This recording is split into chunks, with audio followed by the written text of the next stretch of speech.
Pemirsa, Ida Laksmiwati, istri dari Antasari Ashar ini selalu memberi dukungan kepada suaminya sejak kasus yang menimpa suaminya bergulir. Kesetiaan Ida tidak luntur sejak menikah dengan Antasari Ashar lebih dari 26 tahun yang lalu, sehingga badai cobaan hidup itu membawa suaminya ke bumi. 3 Desember 2009, Ida Laksmiwati berdandan agak istimewa hari ini. Mengenakan blus putih ini, ia menemani sang suami menjalani persidangan. Tak banyak orang yang tahu bahwa ini adalah sidang pertama yang dihadirinya. Atau setidaknya, baru inilah istri Antasari masuk ke ruang pengadilan dalam sidang yang menjerat suaminya. Tak jelas mengapa, namun ini pilihan Ida. Yang jelas mendampingi Antasari sudah menjadi pilihan hidupnya ketika menikahinya 26 tahun lalu.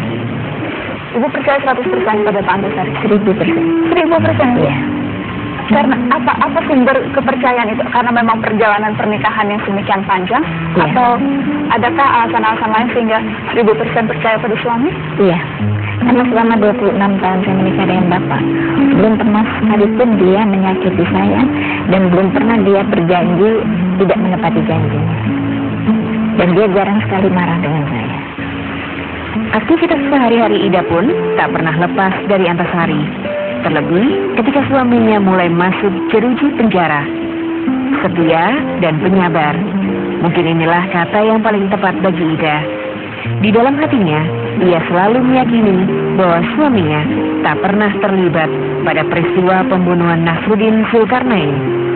Terlebih terlibat asmara atas pesona perempuan belia bernama Rani Juliani.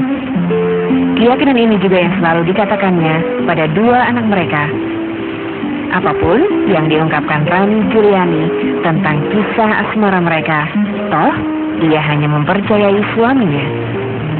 Ida menyatakan tak pernah mendapatkan pesan khusus. Begitu juga ketika terakhir menjenguknya di penjara. Namun ada sebuah pesan yang selalu dikatakan Antasari, jagalah anak-anak kita. Begitulah Antasari selalu berpesan pada Ida Laksmiwati bagi dua buah hati mereka. Ida berjanji dimanapun Antasari berada, Antasari tetap ada di dalam hatinya dan dalam hati anak-anak mereka. Tim Liputan Metro TV. Ya, kita lanjutkan perbincangan ini. Bu Ida, Ketua KPK saat ini sudah mantan yang divonis 18 tahun penjara. Ini bukan hal yang main-main begitu, dengan tuduhan pembunuhan serius 340 menyebabkan orang meninggal dengan berencana begitu.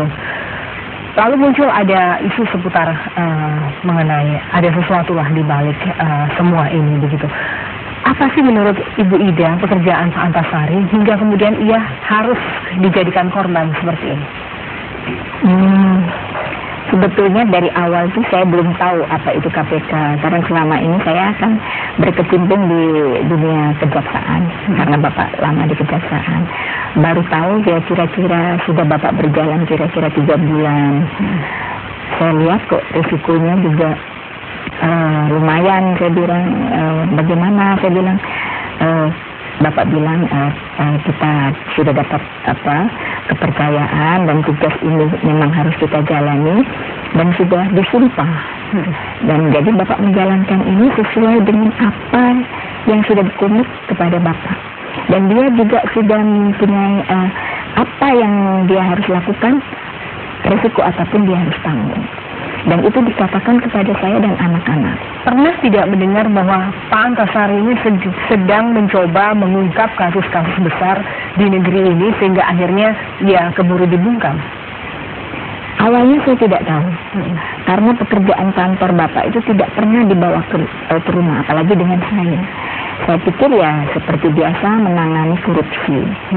Tapi akhir-akhirnya saya lihat ada beberapa yang masuk, ada ini, itu, ABC dan sebagainya. Saya juga kok jadi makin mengerikan juga yang ditahan ini.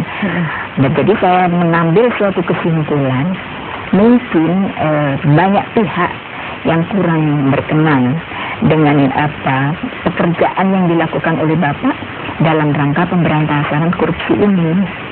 Merasa tidak nyaman banyak pihak yang merasa malu atau merasa harga dirinya jatuh, sehingga dibuatlah suatu skenario yang pada ujung-ujungnya hari ini saya mengetahui bahwa sesuatu yang dikerjakan tidak dengan cermat dan memang rekayasa, hasilnya tidak akan maksimal. Jadi situlah saya meyakini, saya bilang dengan Bapak, apapun kita berserah, karena kita menjalankan itu sesuai dengan amanah dan sumpah jabatan. Tapi Pak Antasari tidak pernah satu kali pun berbicara mengenai kasus dengan Ibu.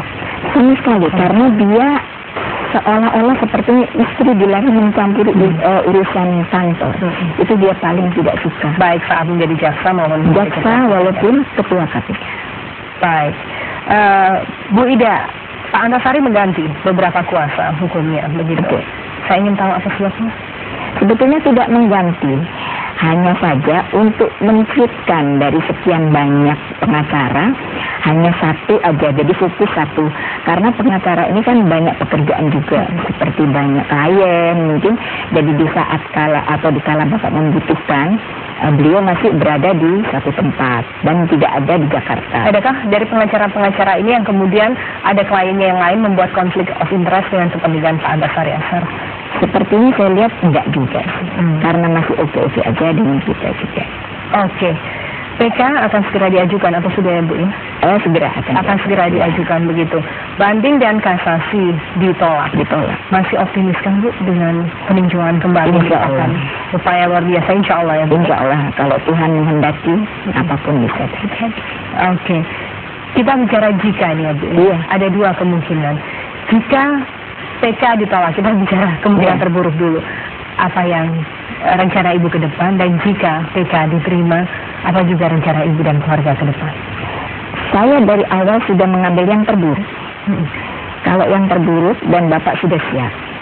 Jadi saya 2 tahun itu sudah menata diri saya.